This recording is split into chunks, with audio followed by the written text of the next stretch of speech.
I haven't really uploaded anything within a week ever since season 6 started. Should I make a new episode? Nah, I think I should make something else for a change.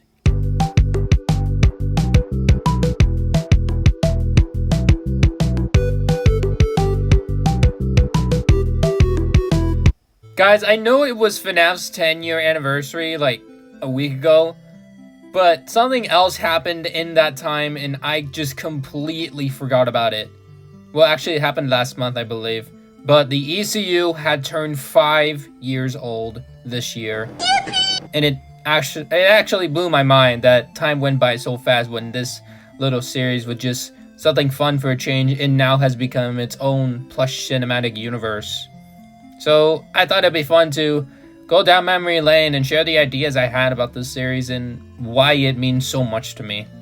If you're an OG fan, like a lot of you are, you probably know that the ECU wasn't really called the ECU at all. It was just called FNAF Eternal Nightmare, which of course sounds like a generic title, but it just fit really well with everything that went on right after FNAF the movie 4 Endgame. Again, if you're an OG fan, you would understand everything.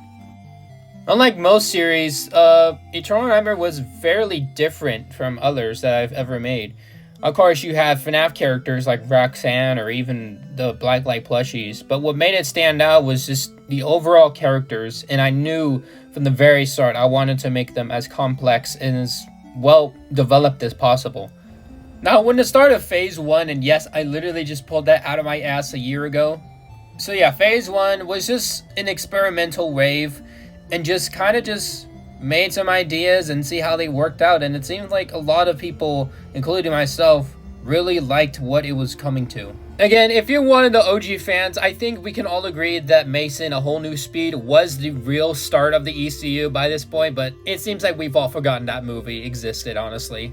After Phase 1 concluded with Rise of the Apocalypse, I knew I wanted to take a different route for Phase 2 for when it was announced back then, like a year ago or two. So right after Rise of the Apocalypse concluded, a British man had approached me and asked if he could make soundtracks for my next films.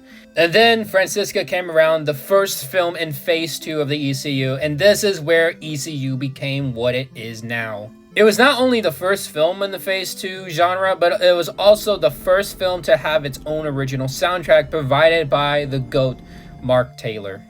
So yeah, after the Francisca movie was concluded, that was when we began work on... Oh dear God, it took so long! Frederick, Multiverse Dangers. Yeah, we deeply apologize for this one taking so goddamn long to finish. We went through a lot of hell to get this project done, but now that it's finally out, we can begin work on the next project, which won't happen in a couple of months because Mark is working on another project with another plush tuber, I believe. I won't confirm who it is to keep it a secret.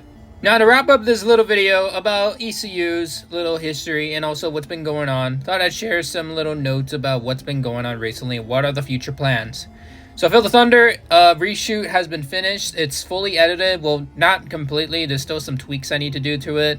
And also there will be a test screening, like probably within a few months, because obviously the soundtrack has not been worked on yet, but we're going to get to that point very soon. Bernie and Lily, the Kitsune Empire's script has been completely finished. I haven't showed Mark yet, but a lot of the things will be tweaked before I show anything to Mark yet, because we're both kind of associated with the movie. Like, we are this dead serious about this movie. Like, it's not even a joke. In all seriousness, though, I just want to thank you guys so much for giving me the opportunity to tell my crazy stories, even though it's based off of Marvel and a lot of things. It's just crazy to me that the ECU has gone this far throughout the past 5 years of its existence, even before it was even called the ECU. Just thank you for giving me this chance, guys. Thank you so much. And now we're ending on a wholesome note. Thank you guys for watching this little video, and thank you guys so much for supporting the ECL throughout its 5 years existence. It's been a blast making this series. And of course, it had its rough ends, especially that too long delay of Frederick MD, but now that it's finally out, we can finally go at a more smoother pace, and hopefully we can get the ECU completed by 2027. I'm calling it.